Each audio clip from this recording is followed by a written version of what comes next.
Hi, I'm Don Black, the adjudicator for the awards in this show, and I have to say, before we look at the ones I've picked, that this has been just a terrific show. I was so excited when I came and saw what kind of quality of the work that's here, and I knew immediately it was going to be a very, very tough one to do because there are a lot of paintings and other art objects in this show which are deserving of awards. But there's always a number that you have to come to, and that's what we're going to deal with today. So there are 5 honorable mentions, and I'm going to say something about those in no particular order, and then we'll go to the number 3 and number 2 and the overall winner in the show. The first one I'm going to mention is one of the 5 honorable mentions in the show. And this particular a piece of art just struck me immediately with the wonderful way that it's composed and put together. This kind of a painting where you're working with crowds of people. Sometimes people don't realize how complicated it can be to do it, but you need to find faces and figures that you can either manipulate or whatever so that they add to the flow of the piece. And in this painting, one of the things that struck me was the beautiful way that the faces turn toward the others and you have a motion around through the painting. And that with, of course, the craftsmanship, this is in pencil, and I'm not sure exactly what it's on, what kind of paper, but the form of the sky, and there's nothing that's really complete. You don't have complete people, you don't have complete signs, skies, but the message is just exciting the way it flows and works out, and the detail. In some places there's no detail much at all, other places quite a bit, and I just love this. So this is one of our honorable mentions. Okay, this is a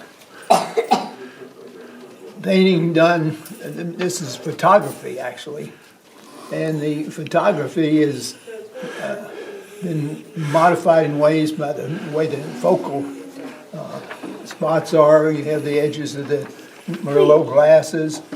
But the thing that struck me when I first glimpsed this painting from the distance was how wonderful the frame and the whole piece go together. They're just magnificent solidity and uniformity about the ingredients.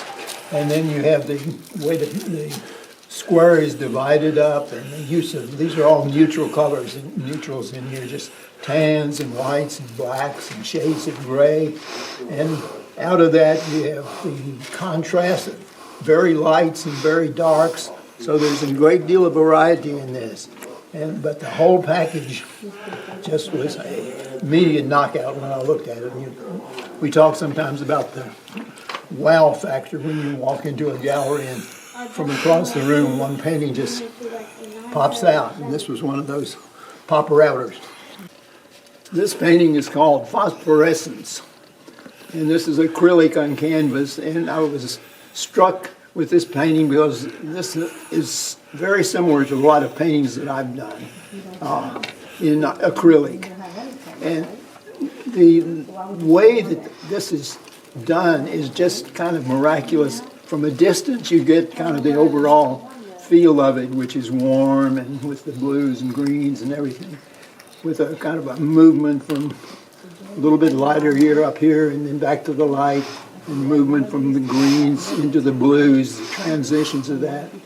But all the little flicks and details in it, from down in the corner, the texture you can kind of see in there in the acrylic, and then these little flicks of lighter colors in there. I saw it, and so I would like to maybe sign my name to it because it's kind of the paintings that I've done a lot of, and I really have great admiration for how well this one was executed. This piece up here is an assemblage. Sometimes we see shadow boxes or things where people take pieces to put in them memories of activities or so on, and this is called In Memory of Violet Roman. And So many times when you view these kind of boxes, you just see kind of stuff put in there. But the sensitivity with which this was put together is what attracted to me. You have the darks and blacks, but then you have little tracings of darker material here. You have the pink, which reflects off of other items in it. And the whole design of it inside there is just amazing, I think. And it conveys something about the person with the colors. I don't know who that person was, but it's just a miracle of placement and use of colors and values and textures in a very unified, organized way that tells you something about the person that's being remembered in this. For me, this painting, which is entitled Opi and Bhagavad Gita, is the name down here, and the quote, I guess, comes from that. This was, when I first walked in the room and saw this, just grabbed me completely. It's pretty hard to ignore because it has the wow of the strength of the colors and the organization and the size of the shapes of the face and so on. So I was just absolutely struck with it from across the room, although I can't get very far across because it's kind of on a balcony setting here. But it's very, very well done, very much in command of the spaces, the way the main shape in the middle is organized within the rectangle, and very consistent kind of surface on it. So I just, from sheer attraction as a work of art, I thought this deserved to be in the honorable mention thing. I really love it, and I think it's something I want to just know more about as I see it. So, in this really wonderful show, there were very not a superfluous amount, but there were a lot of really good paintings of pets and animals, and you know, they're all so cute and you just love them. But this, to me, when I saw this, this was like going into the Louvre in Paris and you see all these portraits of everybody, and then there's the Mona Lisa. And this was like a Mona Lisa thing, you know. It's just that the quality of the way it's painted, the exquisite detail and the flow of it, and the way there's some very detailed sections like around the nose and here under the muzzle of the dog. But then there's just that look in the eyes, just like I thought of Mona Lisa as I saw this. It was just a special pet picture that touched me, and maybe it would somebody else, and maybe it would not. But it communicated with me in a very, very strong way, and it's exquisitely executed. If you get up close and study the brush work in it, it's just masterly the way it's put together. But there are a lot of masterly paintings in the Louvre, but Mona Lisa kind of gets you by the expression, and this is what made me give this the third place award in this show. Very, very nice painting. I love it. This is my second place pick. This is a photograph. It's called Color My World. And it's, I think, an amazing example of using live critters here, these birds and with their long, magnificent beaks, and making out of it a composition which is just so incredibly active.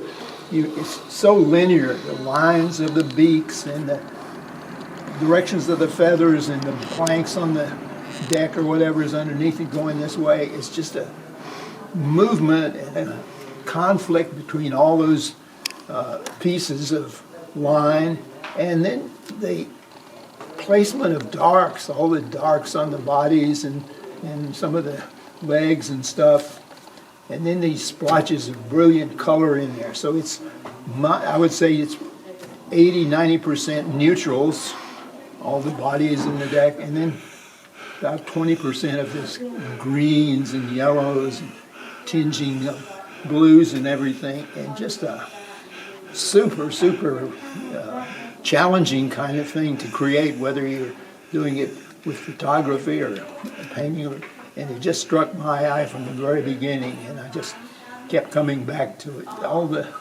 placements of points of interest in it, and the way your eye is pulled in at the bottom and circles around through it and back out. So this one is, what did we say it was? The title, you mean? Yeah, I can't read. Color My World. Color My World, and it's indeed a wonderful world that we've been privileged to share by looking at this beautiful photograph. When I first came in the room, this is a somewhat larger painting than many of the others. When I saw it from across the room and was drawn to it, it's a very, very beautiful, masterly painting. Very mid-value, most of it, mid-intensity, with nice subtle colors, pinks and yellows and greens and so on. But just it holds together the lines, the dark lines surrounding the legs here, and the big areas of more flattened out color in the background.